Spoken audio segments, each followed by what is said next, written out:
Jaspers and I are going to do the switcheroo. I have to leave in like 10 minutes, and he's going to be about 10 minutes late. So I'm going to get this meeting started, and hopefully he's here. And if I have to leave and he's not here, then we'll let you guys vote and decide who. We'll have some democracy in here, and we'll let y'all decide who can sit here and push these buttons. So I'm calling this. Yes. I do not, but I think that sounds like a wonderful idea. So why don't we get a sign-up sheet out there, and we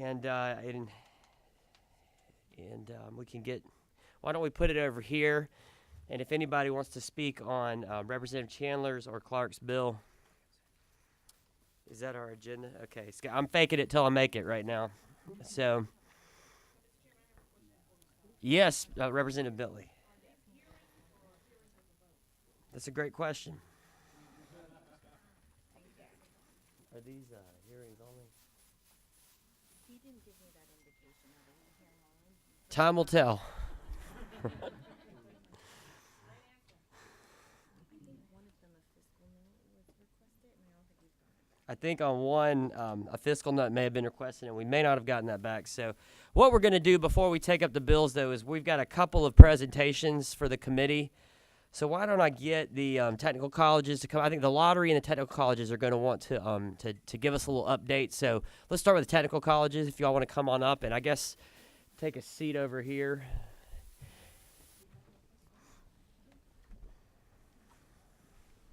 See if that microphone is kind of pull it up and see if it's working. Sounds like it. Okay, great. Yeah.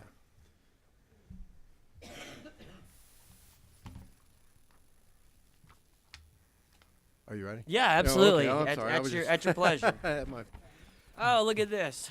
Perfect. I'm off the hook. No. I was doing a terrible job. Oh, he's got to go be on TV, right? I do. Excited.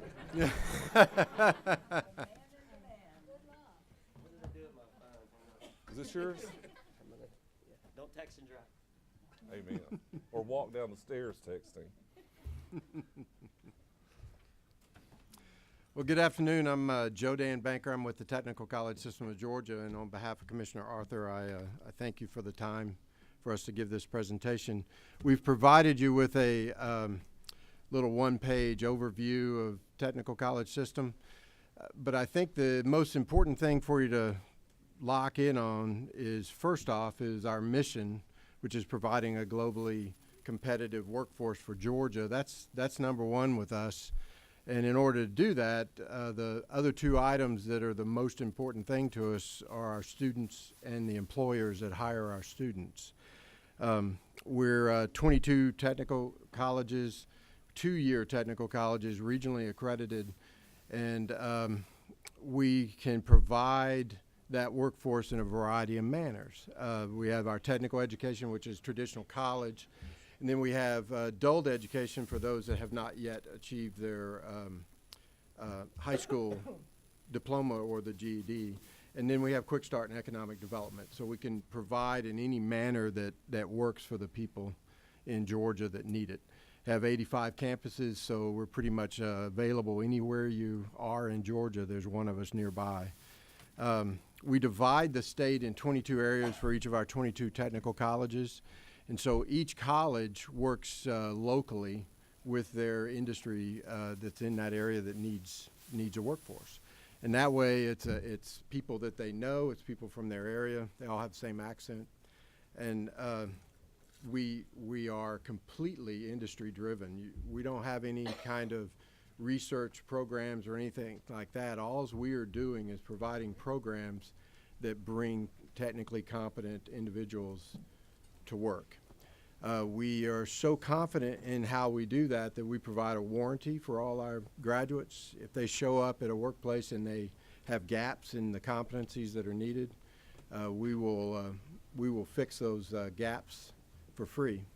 I've got an example of that. There was a few years back, a truck driving company, fairly large one, returned a student to technical college, and the student was unable to make left turns. I don't know if when you make a left turn through a big intersection, you know how difficult that can get. And if you got a big rig, sometimes you might run over curbs and people and things. And so they brought him back to the college. The college worked with the company to make sure that there was good time for the student. That the best time was on Saturdays. So the student came back to the college 4 Saturdays in a row, 8 hours driving, making left turns, and he became probably the best one and started teaching everybody else at the company. So that's just one example. We'll do that all the time. We get a handful of warranty claims every year, so that tells me that it's a real warranty. It's not just that people believe it's there and ignore it. People really know it's there, and if they need it, they use it. Our labs are world-class labs. They're designed specifically to reproduce the workplace. The only thing that we can't do with our students when we're providing them to the industry is give them 5-10 years of experience. We give them all the competency. We expose them to work ethic, a good work ethic. Our instructors dress according to the program or the industry career that they're a part of. So if typically people in that career wear a suit and tie, the instructor wears a suit and tie, and the students are kind of expected to do the same thing. So we teach by example. We teach hands-on. We can provide the education. I say hands-on, and then I always say we can do traditional in lab. We can also do online. Obviously, if there's a lab component to that, we bring them into the college to do that. And we can also do co-ops. That's a very Americanized version of kind of like an apprenticeship, and that is the student will spend a term with the college learning a certain amount of competencies, then they spend the next term with the industry working. They're already hired, and in order to maintain their employment, they've got to maintain their grade point average with the college. We also do apprenticeships. And we can do them with the American version, which is registered apprenticeship with the Department of Labor. We can just do an apprenticeship that we work out between us and the company that's hiring the individual apprentice. We can do German apprentices, Swiss apprentices. Whatever the company needs, we can adjust and work in there the way they want it. And all that we are doing is delivering our program that instead of traditionally in the classroom, we're providing 80% or so under instruction at the company, and then 15 to 20% is didactic in the classroom still, or online, depending on how the company wants to work that. We also have a very important strategic partnership with the Georgia Department of Education in dual enrollment. Dual enrollment is a wonderful way to provide a better workforce quicker, is the best way to describe that. Students in high school can get into a career level education and start working towards that. And that can be in combination with the pathways that the high schools have, or it can be a complete dual enrollment and they come to our colleges, however is best for that student.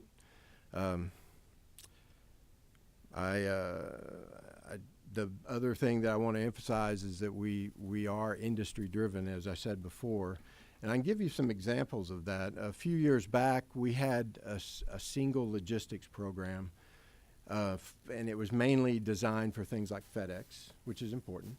But the U.S. Marine Corps logistics base in Albany, Georgia, wanted a more specialized logistics and material management type of program for their Navy Marine Corps type of logistics. They loaned an executive.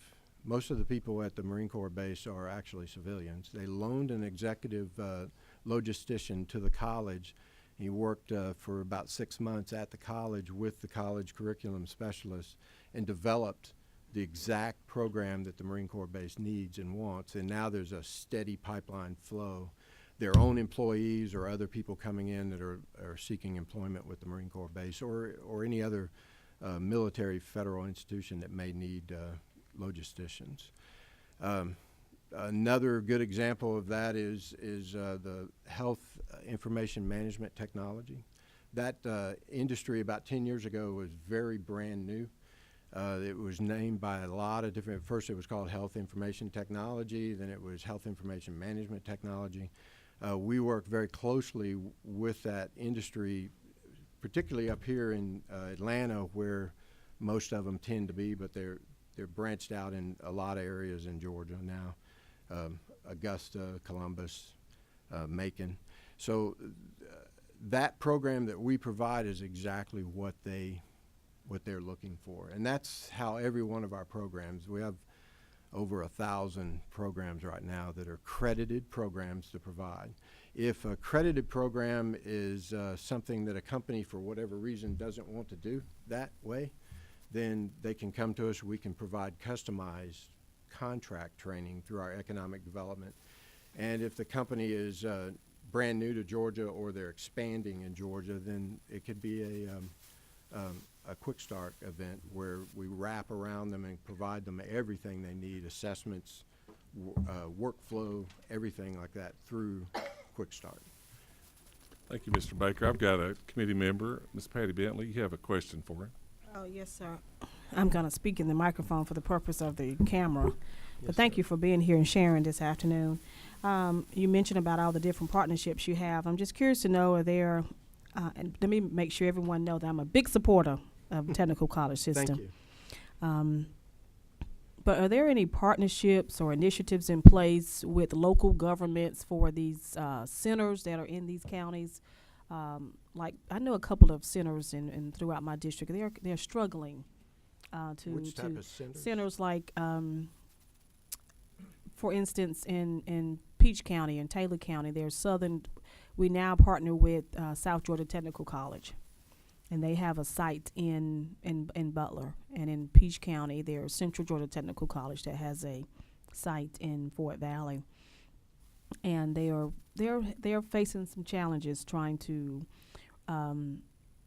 retain students, and of course to keep the doors open, we need students. So I'm just curious to know, are there any initiatives or any funding maybe to help with marketing, or initiatives to really help with marketing, to really get the message out of throughout the communities about the services the technical college can provide, and the benefits of being enrolled in technical college, and in part that you were saying about how you're driven to work with the economy and with the community and the workforce there. So, are there any Oh, excuse me, I want consideration of to any add of that? to Representative Bentley's, because that's what I want you to talk about. Okay. How you reach out into a community like Representative Bentley's for needs. I think that's the question I hear the most from committee members and other people in the legislatures. And how far do you reach? What trouble do you go to? Like you talked about the Marines logistics. Did they come to you, or were you out searching them? In that case, it was a mutual searching in the dark, and we found each other at the same Okay. time. But we do, in fact, reach out, and we do that at every level. The governor has actually helped us out recently with a statewide campaign marketing what we can do all across the board for communities. Each individual college, like I was mentioning earlier, we divide the state into 22 service delivery areas so that we can be at that local level, not necessarily people from Atlanta coming down and helping out in Americus or wherever. And we have everything that the college does, we have a staff that supports that at Atlanta, so we can provide extra help. But we reach out through a variety of means. Each of our programs have an advisory council that they bring in from the local community, and they work directly with that on our maintaining our curriculum. And then in any way possible, we go through the churches, we go through the local schools, we go through any kind of community like Chamber of Commerce and things of that nature we work with. In addition to that, regularly every single college, and usually about every 5 years, they'll do a complete economic assessment. Generally, they use Terry College of Economics here at UGA out in Athens to help us with that, but we do a specific survey of the entire community, formal, to do that. But day to day, we're out in the community working with them. We have what we refer to as our student navigators that will help people who will say, well, I'd like to go and get a career, but I can't get there. I don't have any transportation. I don't have any childcare. The navigators are there specifically to help them work through each I of guess I those want to go steps. back to what Representative Bentley says is asking is Oh. what, I mean, I guess through performance appraisals or oversight from the state, how are you pushing local colleges that may be out to get out In the there and do centers. this and look at these small communities like Butler? I mean, what oversight is there? That's part of every college's, we call it their dashboard. It's like a report card on every college, and part of that report card is how effective they are in each and every single community that they have, not necessarily the biggest communities or largest ones. Now, in the end, we are a business, and you know where we get the most business is where we do put a lot of focus. But there should not be a single community in any of the service delivery areas that is completely overlooked. There are a variety of ways of reaching those. If it's a real rural community and they don't have a whole lot of industry, we can still provide education right there with them, and that's what some of these centers, I suspect, is what you're talking about. If they are struggling, we do have a lot of, well, I'd say a third of the staff at each college is designed around student support, not in the classroom, but in making sure that they can make it. If we have a new alert system that internally will key us if a student is beginning to have trouble, if they've missed, they're absent, but that's just now starting to come online. So you may be seeing something that unfortunately is happening before that hit, but that should start to take impact on that. And if a student is having trouble finishing, we'll get alerts on that through both the student navigators and through the student affairs staff. And then hopefully we can get back in touch with the student, get them back on track, find out what their obstacles are. We'll move on from that one. But I would love for you to take time and share with Representative Bentley I will. results of her dashboard in your college there. I can do that. I like Ms. Pat Gardner. Is that you? That's That's me. me. Thank you, Mr. Chairman. And I too am a huge fan of the technical college system and how you respond to businesses in your community to Thank you, make sure ma'am. that they have the skilled workers that they need. In some ways, you have become kind of the safety net for post-secondary education, and it's really a valuable service that you provide. At one point, there were some issues around the articulation. Some of the people who come to your colleges discover they might want to go on for a 4-year degree. And there were issues around the articulation between the university system, Board of Regents, and the technical college system. So I'm curious a little bit about how that's working now, and how many of your students actually go on to 4-year institutions and want to use some of the credits they've gotten at the technical college to get them along their path when they get to the 4-year institution. Excellent question. Our initial mission is to get students into the workplace, but in order to make that as good as we need it to be for it to be globally competitive, we really need them to be able to access at the 4-year level. I think it was 2011, the state formally signed in with Complete College America. We're a Complete College America state. And under that initiative, all 3 education entities, the 4-year, 2-year, and then Georgia DOE have worked to close the gap on some of those obstacles that students have between going from one to the other. We are now, at 2011, we had 5 courses, general education courses articulated with the university system at the state level. Had a few more of those locally, but that was state. Now we have 28. That encompasses just about the full gamut of specific general education. The next core type classes get into the occupational, like the higher level biologies for healthcare and things like that. So we've moved very far in that regard. We have over 50 articulated general education courses with the GICA, the Georgia Independent Colleges Association, about 32, 33 colleges there. It is only getting better. Is it the best it is right now? No, it is not. But we've significantly improved that. I'll have to get the latest statistics for you on that percentages of our students that go on. Somewhere around 90% or better, depending on the program, are always getting placed in employment. And then based on that employment, they may need to get higher education for moving on up. But easily it's around 20%, but I can get that specifically and return that to you. Thank you very much. I Yes, ma'am. appreciate that. Yes, ma'am. Good. Answers our questions. Well, thank you all for being here today. Next up, we've got the money guys. Thank you. Ones we all like to hear great news from. And committee, I had him, him come today just to tell you what's going on the last year. I try to do it every year. I think he's going to talk about the great things that Georgia Lottery Commission's done for us. Thank you, Mr. Chairman and members of the committee. On behalf of our President and CEO, Gretchen Corbin, it's a pleasure to be here today to give you an update on the lottery, so thank you for your time. I will try to be brief, but obviously happy to answer any questions you have. I wanted to just give you a brief background on where the lottery started and where the lottery has been, where it is now, and where we're going as well. As all of you know, lottery was formed in 1992 with a constitutional amendment. We started selling tickets in 1993. So this is the 25th anniversary for the lottery.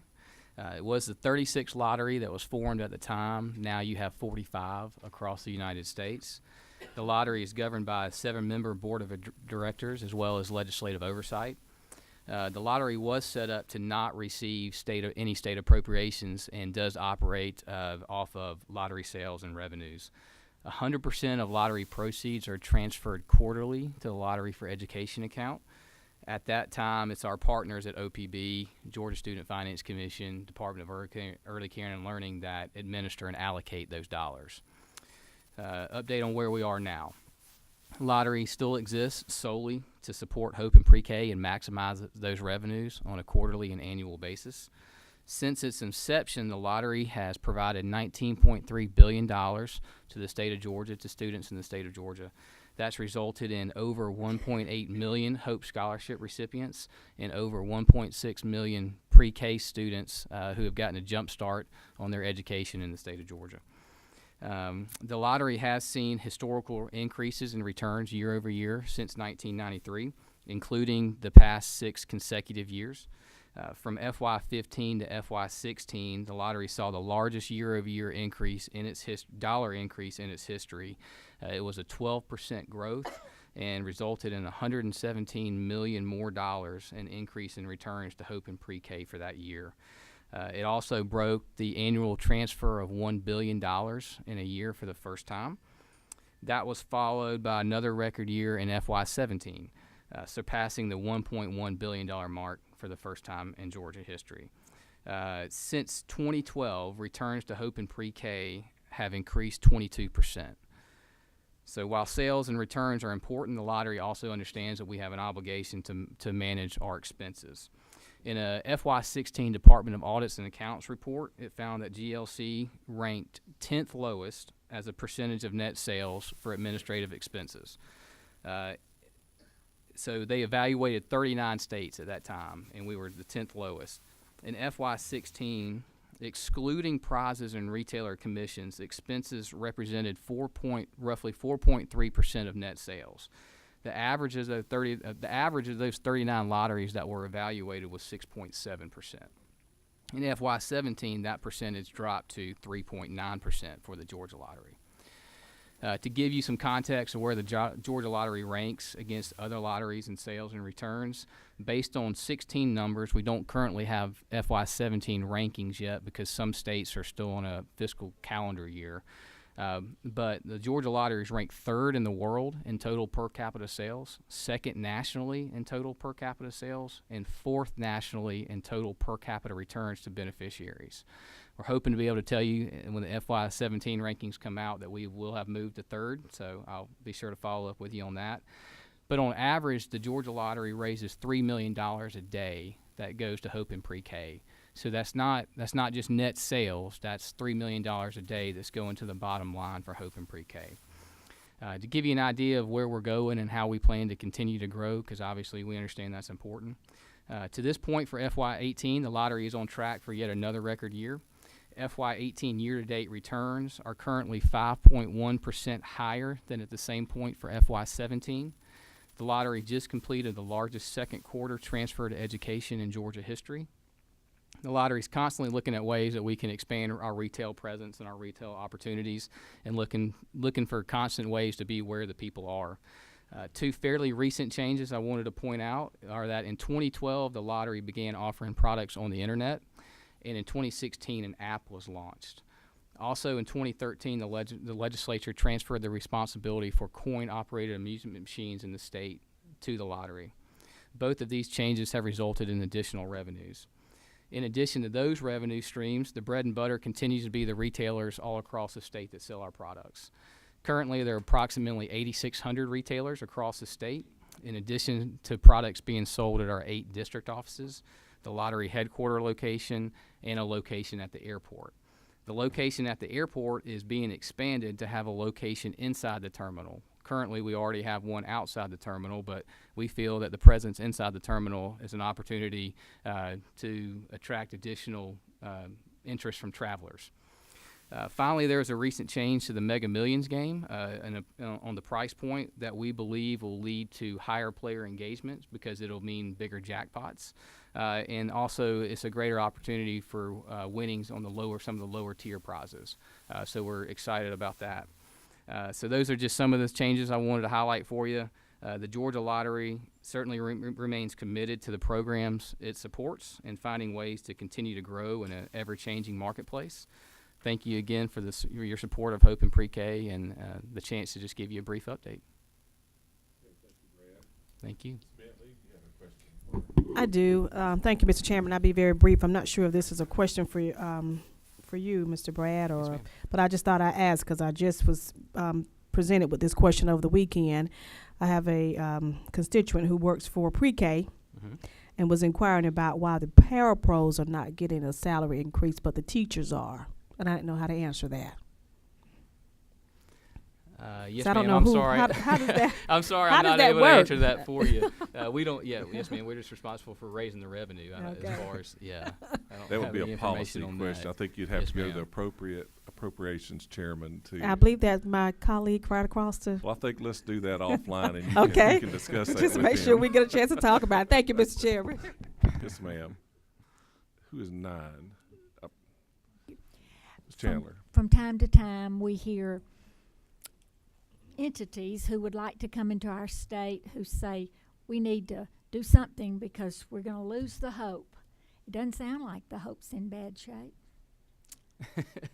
No, ma'am. We, from a lottery perspective, obviously our focus is to continue to find ways to maximize those revenues and return as much money back to Hope and Pre-K as possible. And we're looking at, continued growth over the future.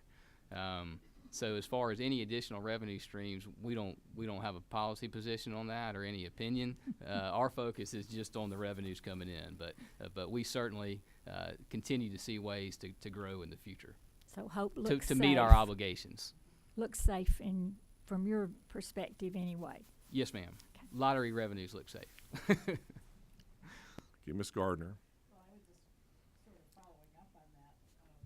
Hope looks safe, and one of the things that I'm particularly concerned about is increasing the amount of the lottery funds that go for pre-K.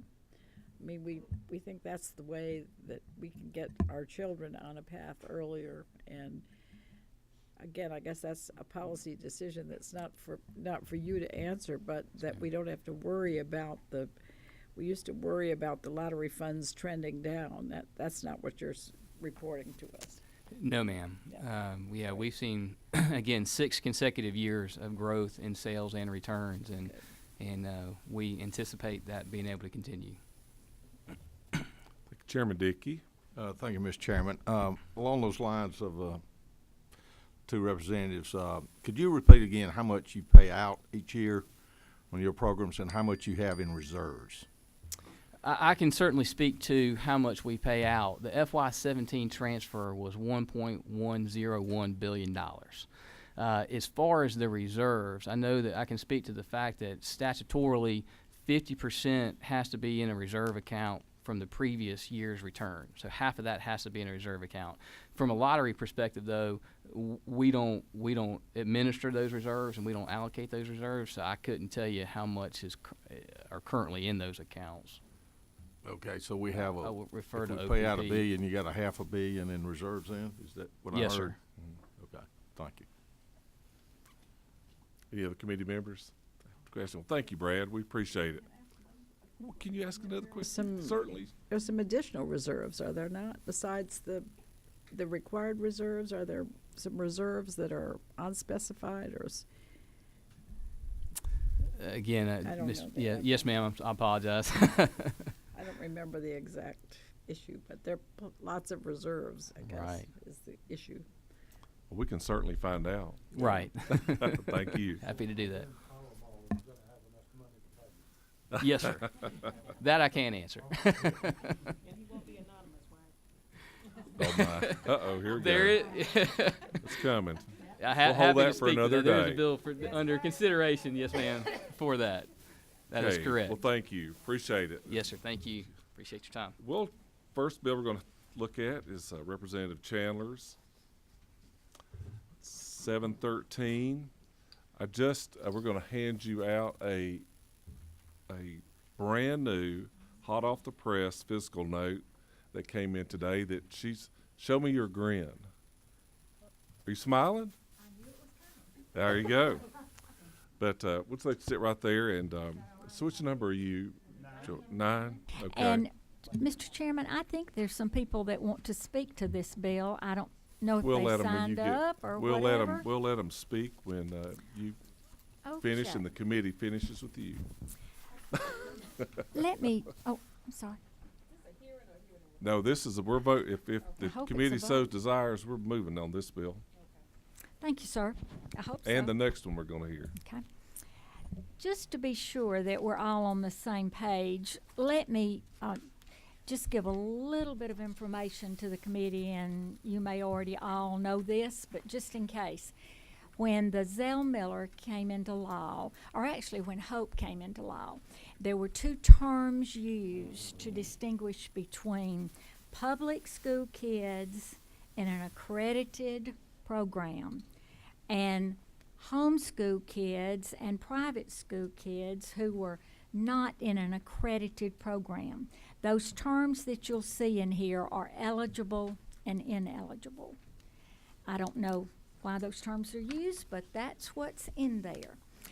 Now, until 2016, the way the Zell-Miller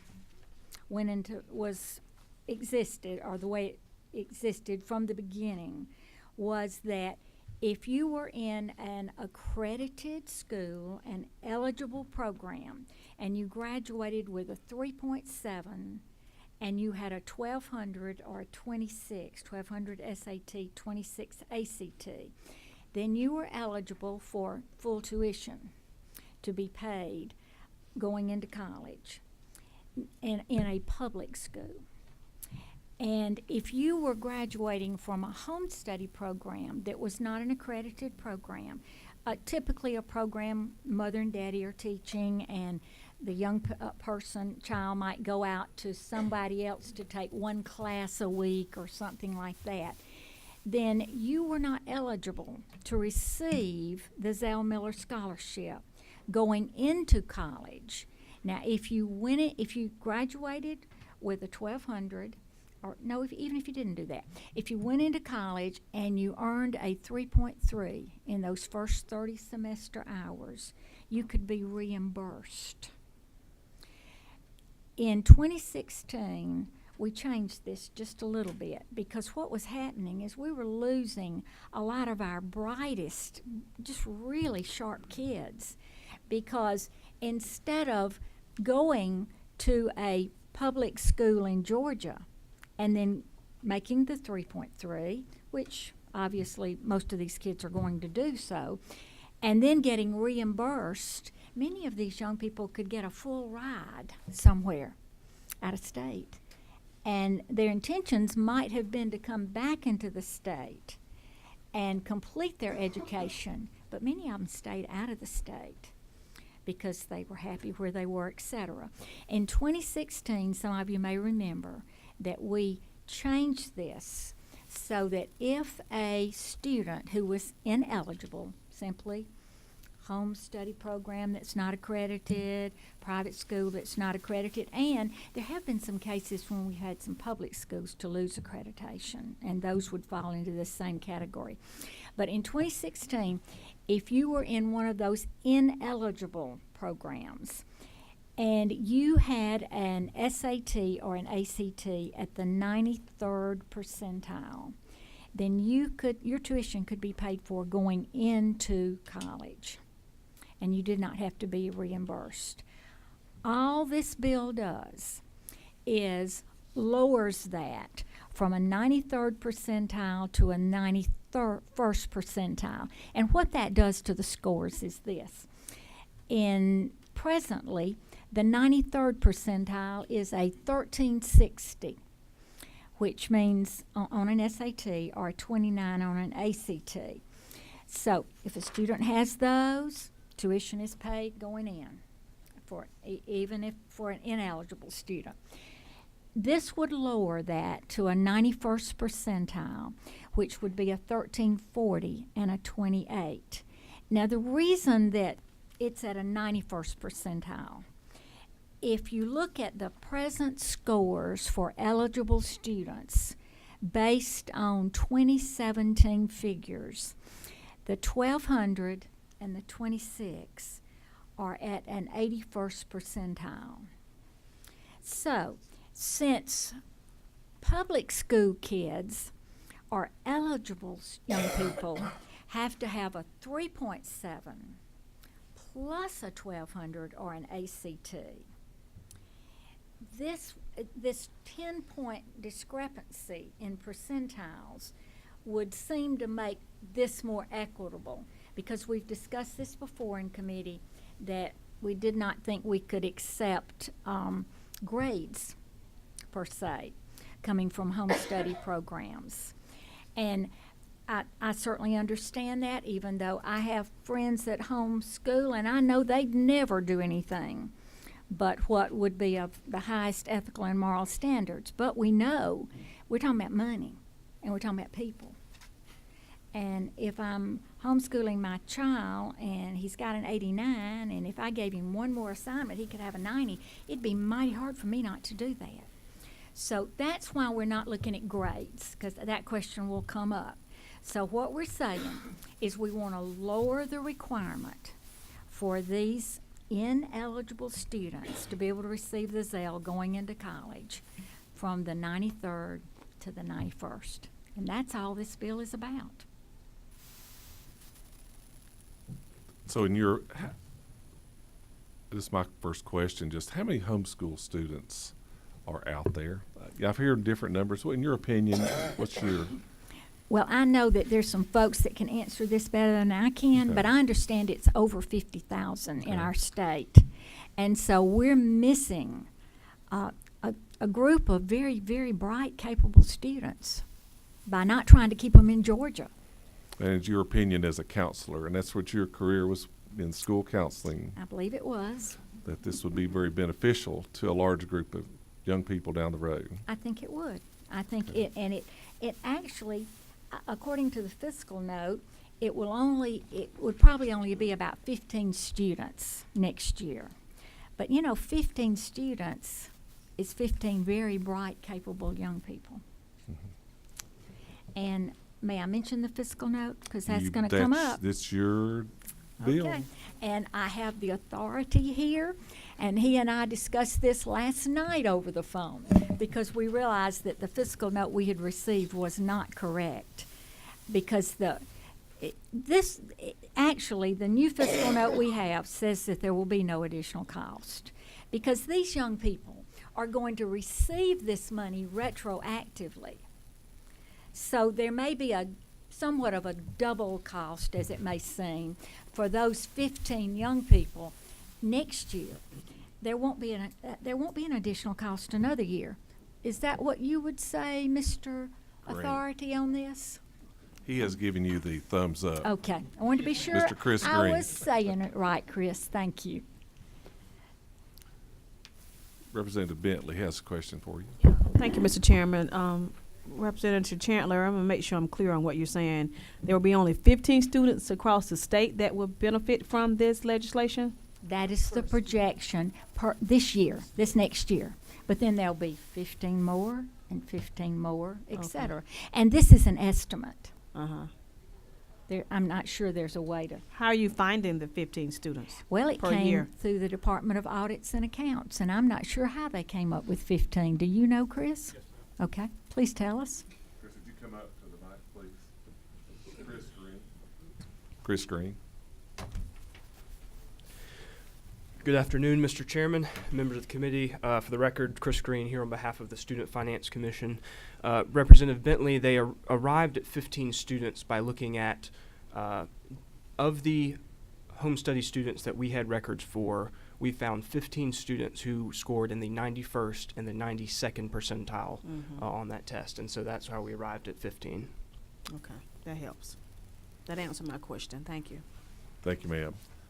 Ms. Gardner for This is your- a dumb question, but what is the SAT or ACT? you pull your microphone up I'm there. sorry. Thank you. What is the SAT or ACT score for eligible kids? It is 1,200 or 26 plus a 3.7 GPA. So is that the 91 or the 93rd or? Well, it's going to be the 81st based on 2017 scores. It's going to be what? 81st percentile. And they get a full scholarship? They do. Thank you. Representative Mathek, did you have a question? I heard something over there. I'm going to reserve it. Okay. Let's get through this. All righty. Any other committee members have a question for Representative Chandler? So we'll take some public comment. I mean, Representative Chandler had some folks who'd like to speak. You know, I'm pretty tough on public comment. If you're gonna say the same thing, we just need to hear it one time.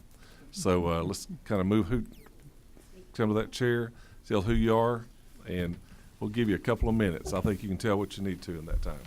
Yes, sir. Hi. My name is Mary Beth Morris, and I'm representing the Georgia Home Education Association.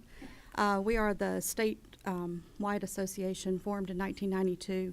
We're an all-volunteer, nonprofit organization, and we exist to support, promote, and protect homeschooling here in Georgia. And just want to let you know, Georgia has a long history. The state statute has been in place now for 34 years, and during that time, we've proven ourselves to be a viable educational option here in Georgia.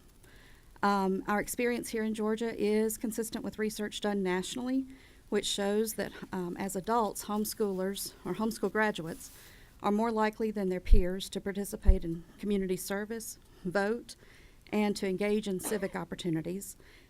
It also shows they are equally or more likely to go on to college and to succeed in college than the general population. So, very briefly, my husband and I have been homeschooling here in Georgia for the past 20 years. We have 5 children. Our eldest graduated in May 2015 from Shorter. She was a magna cum laude graduate. She's currently in grad school over in South Carolina, studying for a PhD where she hopes to do medical research. Our second and third children are both at Georgia Tech. They are both studying mechanical engineering, consistently making the dean's list, and all 3 of these kids are Zell Scholars. Our youngest are twins. They're in the 11th grade, and they are currently dual enrolling at University of North Georgia, as well as taking courses at home. So we're very, very thankful as a family, personally, for the Hope and Zell scholarships. It has made a world of difference for our family, as well as for many, many students regardless of how they were educated across Georgia. Our oldest two children went through that path of retroactive Zell eligibility, I guess you'd call it. And I won't go into all the details, but it's a very frustrating thing because you're not only dealing with meeting the eligibility and getting a check back, you've got to convince the school and educate everybody along the way, and it's a very frustrating thing. There are significant delays. There are things where one of my sons, Reed, the one at Tech, is in a co-op program similar to what the technical college was talking about, where they work a term, go to school a term, and he actually incurred a significant tax burden here in the state of Georgia and on his federal income taxes because his Zell Miller retroactive scholarship was counted as income against him. So that was kind of an unhappy thing. So there's all kinds of little caveats that retroactive can kind of bite you with. Very happy to report that our third child, Colin, was a 2016 graduate of homeschool, and he was among the first in the state. He entered Georgia Tech in the late summer session of 2016, and he was one of the first home study graduates able to receive Zell straight out of the gate. And I'm just here to tell you it's way easier for everybody that way. So I also want to echo what Representative Chandler said about losing your best and brightest to other states. And it's due to inequity, not only with Hope and Zell, but also with college admission policies here in Georgia. So please, as you're doing your work, please be aware of that. Just here to let you know that we obviously fully support this bill. We would be very happy to see that test score lowered, and we feel that that's best for Georgia. I would like to turn over, also be looking for our people on March 7th. GHA will be sponsoring Homeschool Day at the Capitol, and we have, we'll have homeschoolers from across the state coming, and they'll be eager to meet all of you and to engage in their state government. For the past 3 years, we've had between 1,500, 2,000 participants in Homeschool Capitol Day. We're looking for another crowd this year, so be on the lookout for them. And I would love to turn it over to a fellow member of the board of directors for GHEA. Well, I'm just going to ask, are you going to say the same thing? No. 'Cause She is, no. Okay. I'll give you another. Okay. Please go ahead. Okay. I'll talk to you. Did you have a question, Ms. Kemp? Hang on just a second, ma'am. Since you brought it up, that was going to be my question and concern about dual enrollment for homeschoolers. Is that appropriate, or do you want to save that for another day? I'd like to keep on moving. If Okay, we could, that's fine. we'll be glad to That's get that fine. conversation going. That was going to be my Because we'll need the experts in on that, I'm certain. Hi, my name is Melissa Judson, and I've been homeschooling for about a little over 14 years. I'm here just kind of paint a picture of my son scored a 91st percentile. He graduated 2016, so he had to go and get the Zell Retro, which she already discussed. He graduated homeschooling, like I said, May of 2016, and while homeschooling, he dual enrolled his part-time junior year and full-time senior year at the University of North Georgia. He was a straight A student both years. Including the class he did with me and the dual enrollment classes.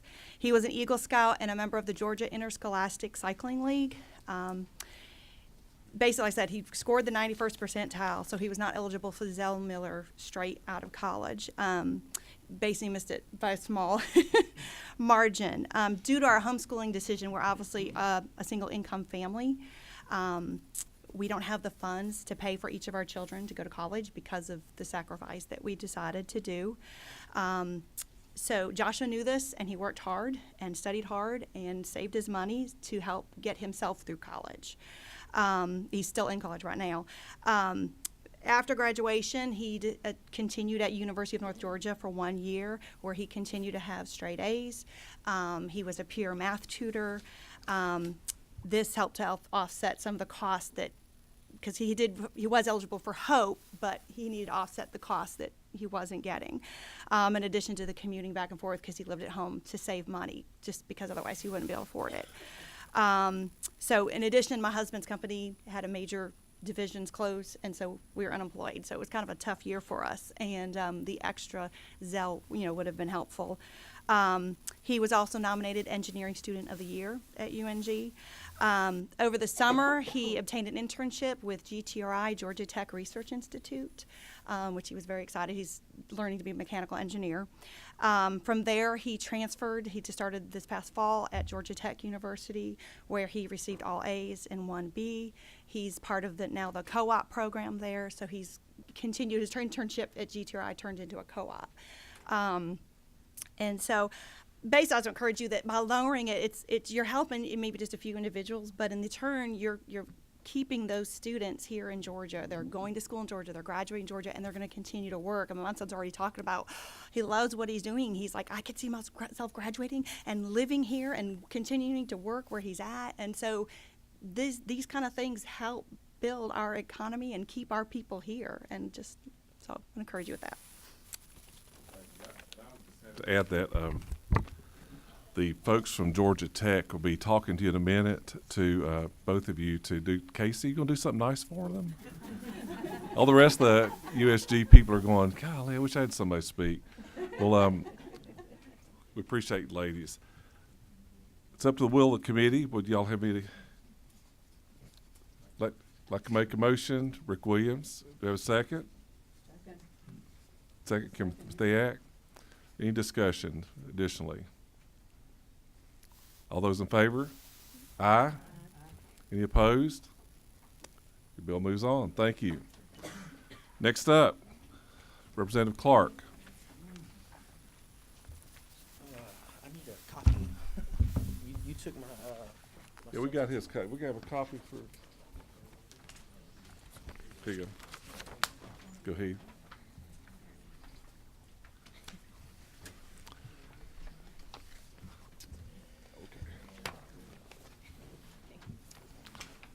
Thank you, Mr. Chairman and members of the committee.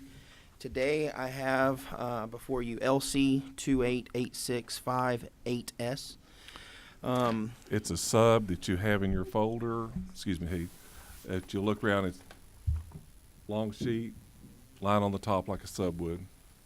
Should be in your folder. If you don't have one, just hold your hand up and our trusty assistants will take care of you. Okay, go ahead, Heath. All right. This is a bill that, serving on the Military Affairs Working Group, that was mentioned at just about every installation in the state that we visited, and then all the commanders and of those installations, and also the commanders of the units that those belong to. So they might be stationed at the general might be at Wright-Patterson, but he would come and meet with us in Ohio, Wright-Patterson, Ohio. But they would come and meet with us, and it was talking about the forward missions of our military is moving more and more into the STEM area. So they no longer look at a weapon system in our military as just, they look at it now as software. It's just how that software is packaged is on a plane or a tank or a Humvee or something. It's all technology. So in order to support those missions, you've got to have the workforce, that STEM workforce in need. And so we were following it up with that was the people that were on the ground doing the recruiting to try to bring that workforce in, civilian workforce. They've had problems getting that workforce because they have to compete against the private sector. And so they have the struggle to bring those needs in, and so one of the things that was mentioned was this bill, and so this is what is called the STEM Defense Support Fund, and it simply creates a student loan forgiveness or a service cancelable student loan program over a 5-year period. A student who has a STEM degree who goes to work at one of our defense installations as a civil servant, not a contractor, but a civil servant, will receive up to $25,000 towards their student loans over a 5-year period of time. And that is, again, to help those military installations recruit the workforce needs that they have. I know specifically in my area, Robins Air Force Base hires about 100 engineers every year. And they have to go through several cycles of recruiting and trying to pull people from surrounding states and to bring that workforce to just meet the current mission. So an idea from this too was if you're able to fulfill the mission needs easily, it helps you recruit more missions if a BRAC ever happens and they close down, or if the military just reassigns and realigns missions internally without going through a closure process. They can do that as well, or new missions pop up. There's new weapon systems that are developed and need supporting and maintenance and those things as well. So as new missions pop up, missions get realigned, it can position our military installations in Georgia to gain missions. And so I know that the Georgia Chamber had mentioned in some of their talks around the state that our military bases could be used as a means to help our rural development as well, because a lot of our bases are on the cusps of rural Georgia, if not that immediate county. The ones surrounding it are normally all rural.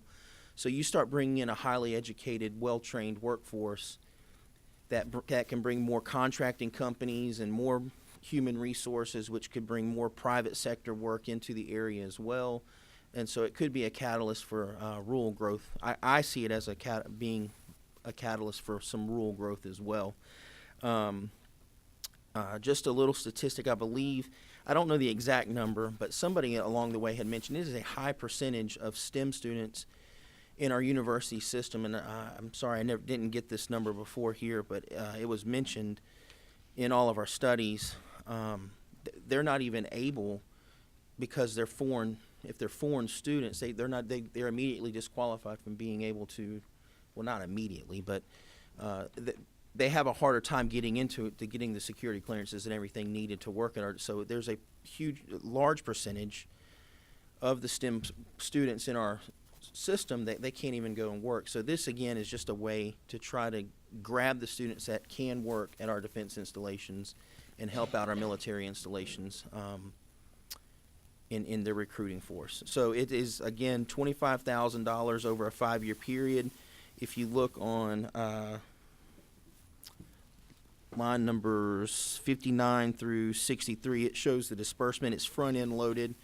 This came from conversations with the Student Finance Commission on how a lot of the recruiting tools are front-end loaded, and so that you would capture them and get them into the program because you front-end loaded the disbursements. So with that, Mr. Chairman, I'll stand for questions from the committee.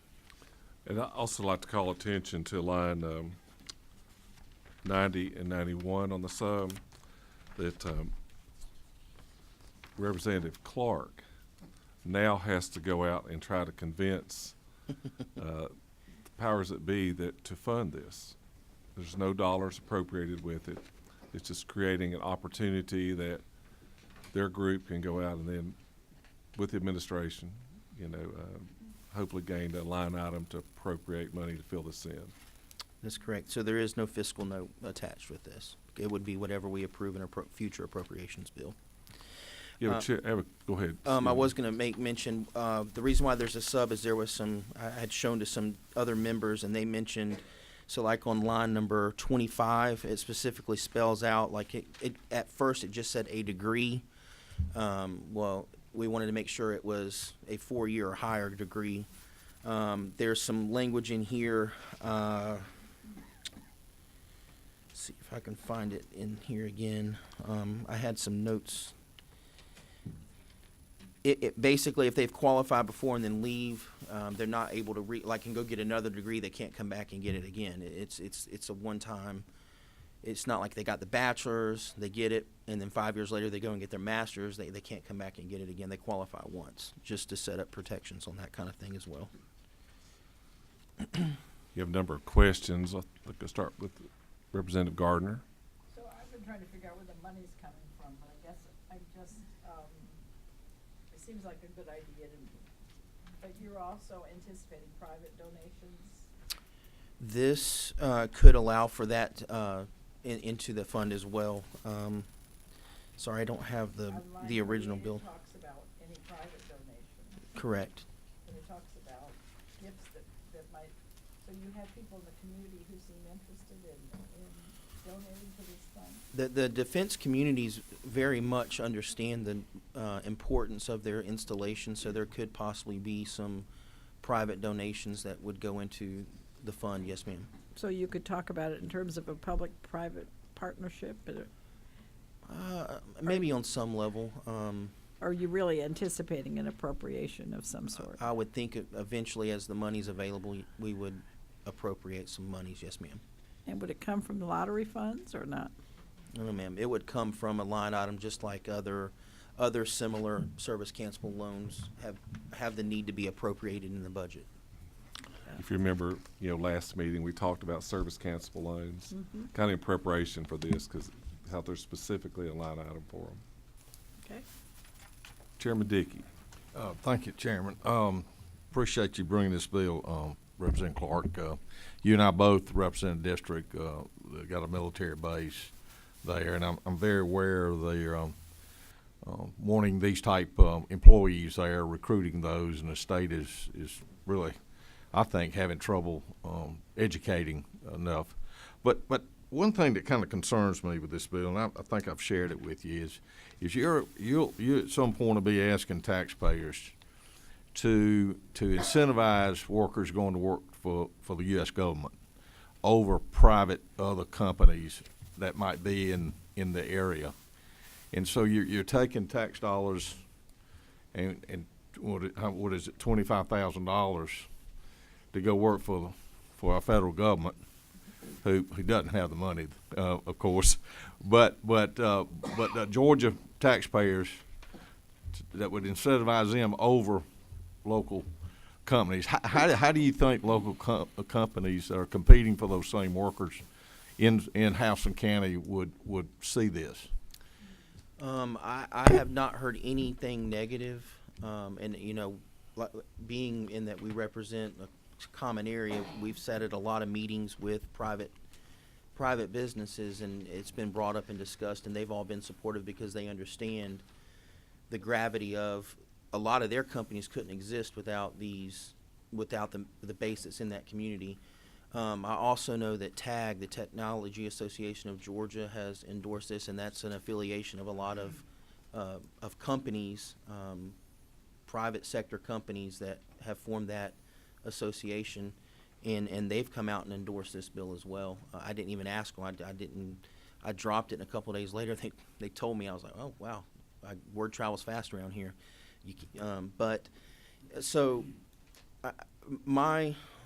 Just being involved in our community, with hearing the feedback that I've been given, that there's not much concern because they understand the need and the difficulty the base has recruiting that workforce, and if that base loses a mission, it has a greater impact on their local businesses than the demand to try to recruit workforce that they have. But isn't Houston County also trying to recruit other companies to come in from all over the country or try to grow existing things? And then you ask a tax-paying company, that's paying Georgia taxes, to incentivize another industry, the Department of Defense, to over them in the same marketplace trying to recruit workers. I just wonder what their reaction and the taxpayers' reaction would be. You kind of picking Department of Defense over private companies with taxpayer money. Just gives me heartburn. Right. Just gives me. I don't know. I understand your passion and all of us to protect our bases, and those are huge jobs, huge complexes that we certainly want to keep and do whatever things we do, and we do a lot in a lot of other areas of this state to support our military bases, and I'm very supportive of that. But I just think it's something that we need to think through. And I mean, there's other. So again, all I can say is the businesses that are in those communities have voiced their support for this. So even though they might be having to compete for the workforce, they also understand if that installation loses missions or goes away for some reason, that it will impact their business. That in a is greater true. I way. certainly agree with that. Yeah. And there's other programs that businesses have, like where they locate in certain districts and things like that. They can get some tax incentives as well for their business, military zones, different tiered counties, and things of that nature that the state already does to help through tax benefits to help those businesses as well. So it's not unheard of. We have several. There's other programs out there, service cancelable student loans, or other programs to help incentivize workforce needs in other areas, whether it's veterinarians in rural Georgia or doctors in rural Georgia.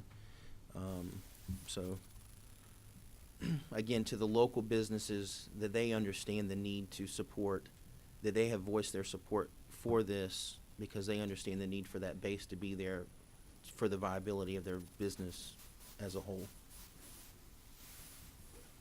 And for clarity, I work for a contractor, and this does not support, would not go towards contractors, but the contractors can pay, there is the marketplace there, that they can pay greater salaries. So they've even supported this, even knowing it doesn't benefit them, because it could bring more missions, which means they can stand to gain more contracts. Good. You good, Chairman? Yeah, I'm finished. Okay. Representative Mathiak. You're not beeping? Okay. Who is? Is someone over there? Okay. You're number 9. Okay. And much of what I was going to ask, or comments I was going to make, the chairman has made them. And I am a huge supporter of the military. And on the other side of that, though, is that I can see this would be very helpful when we go through another BRAC. Mm-hmm. Yes, ma'am. So it has that very positive side. Thank you. Representative Gardner, I believe you'll be the next Thank one. you, Mr. Chairman. Just following up on what Representative Dickey just asked, is there a period of time when they're required to be in the service of the federal government if they get one of these loans? It in the bill, it Can you find it? specifies, so it's upon the first, and I believe this was, they set this one up the way they've done other ones. The first 7 months, at the 7-month mark in their employment with, let me see if I can find it.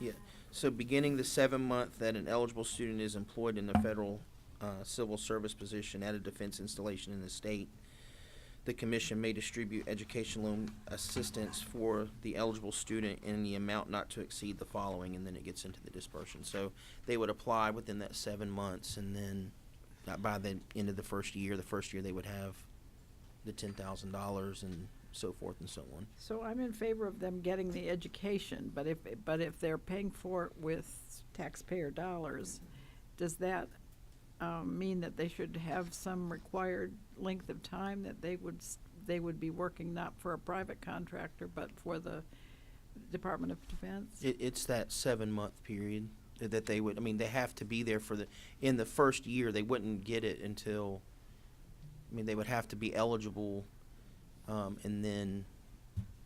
So that- after 7 months, they could go work for a private contractor? No, ma'am. At that point, they would lose. They would no longer be. They would step away from being able to receive the funds, and then no longer be able to get it again because they qualified once. Okay.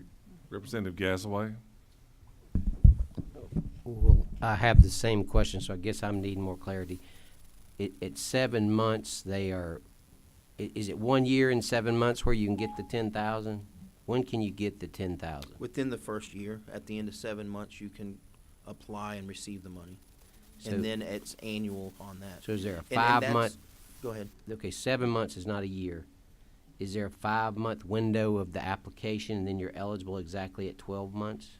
No, the first year they're able to get the 10,000, but they're not able to apply for it until the 7 month, for that 7 month window. And my understanding when I asked is that's how is the representative from the commission still here, but that's how other programs are similarly set up. Is that first year they get 10,000, but they can't get it until after the 7 month period in that position. I see.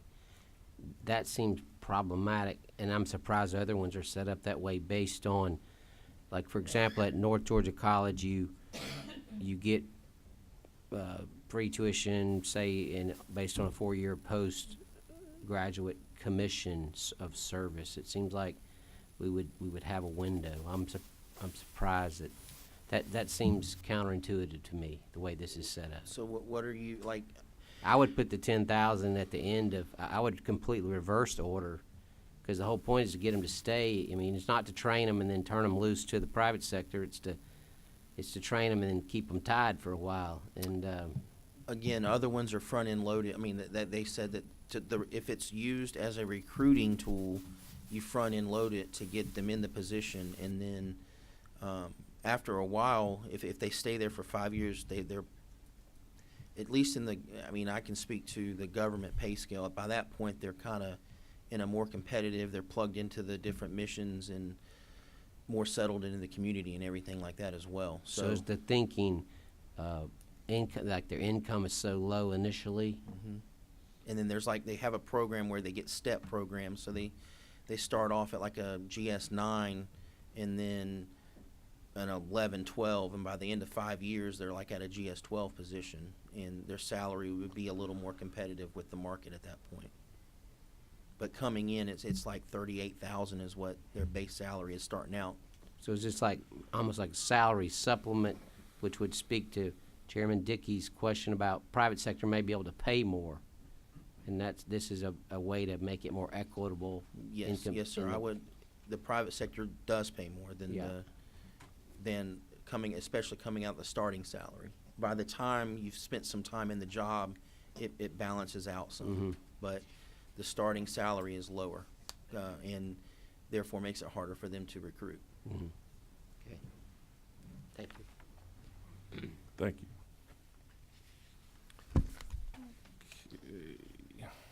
Got some questions, don't we? Yes, sir. I mean, that's what a committee process is for, right? I'll tell you what I'm going to do. I think I'm going to just hold you for a week.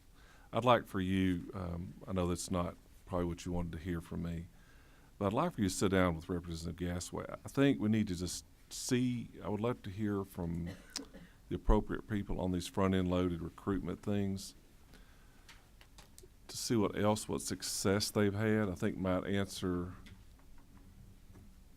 what success they've had in them, and the effect they've had doing it this way. I think you can hear the committee kind of, they'd probably vote for it today just because they like you, but I think we want to vote for it because we like the policy. Sure. And if you wouldn't mind, I think you need to do a little bit more discussion. So we're going to put you on, just table this, if it's the chairman's discretion, until next week. Okay. And if you'll take some time and I think just go around some of the committee members and talk with them and make sure we understand this, because it's pretty complex. I don't think it's that complex, but I think we need to just do a little bit more talking. Okay. And that is our only bill. That's just for the committee. Someone asked me about, will we ever, two things I don't do. I don't go to the well and announce meetings because I know y'all are adults and y'all know if we have a meeting, we're going to have a meeting. And if I say it's going to be for hearing, it will be on the notice, and I'll tell you it's for hearing only. If it's not, assume we're going to move on it. And I appreciate it. Thank y'all for being here, and we're adjourned. Thank you.